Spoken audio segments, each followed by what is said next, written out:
Абайдың 35-ші қара сөзі.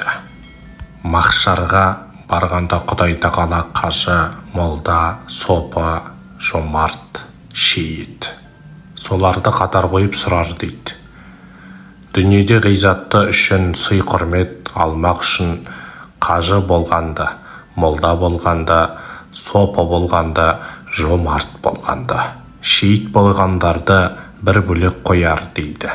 Ақыретке бола бір ғана Құдай тағаланың разылығын таппақ үшін болғандарды бір бөлек қояр дейді. Дүние үшін болғандарға айтар дейді. Сендер дүниеде қажеке, молдеке, сопеке, мырзеке, батыр еке аталмақ үшін өнер қылып едіңдер, ол дүниенің мұнда жоқ. Сендердің ол қызықты дүниең харап болған, сонымен қылған өнерлерің де бітті. Енді мұнда құрмет алмақ түгілі сұрау беріңдер.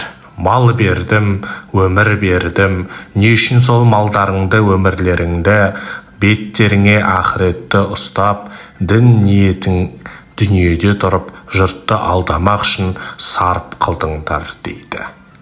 Ана шын ниетімен орнын тауып, бір Құдайдың разылығы үшін өнер қылғандарға айтар дейді. Сендер ғана менің разылығымды іздеп малдарыңды, өмірлеріңді сарып қылып едіңдер, мен разы болдым.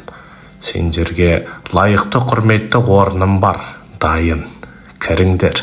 Һәм ол разылықтың басқа осы махшар ішінде сендердің осы қылғандарыңа өзі қылмаса да іші ертіп ынтық болған достарың табылса шафағат қылыңдар деп айтар дейді.